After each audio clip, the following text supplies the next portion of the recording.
Siamo con Gianluca Busato, presidente di plebiscito.eu. Stiamo parlando di quelle che sono le votazioni che sono attualmente in corso per l'elezione di un Parlamento provvisorio della Repubblica Veneta. Allora, oggi che siamo il 16, siamo la sera ormai del 16 marzo, a che punto siamo? Le ultime stime danno oltre 346.000 veneti che hanno espresso il loro voto nelle urne digitali attraverso il sito www.plebiscito.eu e attraverso i seggi fissi e mobili che sono disposti in tutto il territorio del Veneto. Quanti sono all'incirca i seggi? Ma sono all'incirca un centinaio giù di lì. E in più ci sono quelli mobili che invece non sono censiti perché sono dei camper che girano per i paesi. L'obiettivo è quello di costituire un Parlamento che avrà quali funzioni?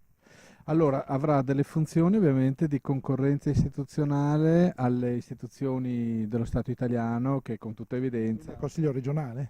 sì, a qualsiasi istituzione che svolga delle funzioni legislative, anche il Parlamento italiano, perché comunque è chiaro che la situazione di assoluto disastro socio-economico che vive il Veneto richiede un intervento anche da parte del popolo che istituisca appunto delle istituzioni che con una democrazia che parte dal basso consenta di attuare un'azione anche importante, magari in un primo momento più di tipo simbolico, ma che in ogni caso possa permettere ai cittadini di dare una risposta a quelle che sono le esigenze del territorio che in questo momento sono assolutamente tradite dalla classe politica italiana.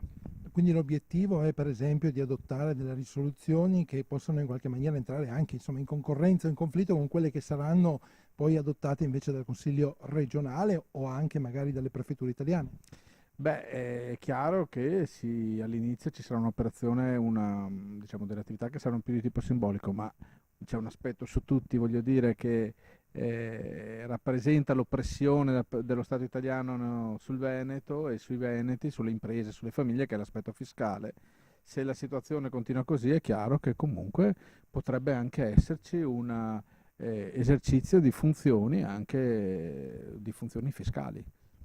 Quindi imposizione fiscale veneta al posto di quella italiana. Produttiva di quella italiana, è chiaro. Beh, a quel punto sarebbe molto più vantaggiosa perché rispetto all'80%. Però il cittadino dice magari non mi fido di pagare, diciamo, Beh, di non pagare allo Stato italiano perché ho delle c'è sanzioni. già un'ampia diciamo, quota di imprese, per esempio, ma anche di famiglie che non è più in grado di pagare le tasse allo Stato italiano. A questo punto potrebbe decidere di assolvere comunque quella che è una responsabilità e una funzione civica, decidendo che lo Stato italiano è arrivato ad un punto di tassazione che noi non siamo più in grado di assorbire, a cui non siamo più in grado di far fronte, però vogliamo pagare le tasse, allora riconosciamo un'istituzione veneta che applica una fiscalità umana.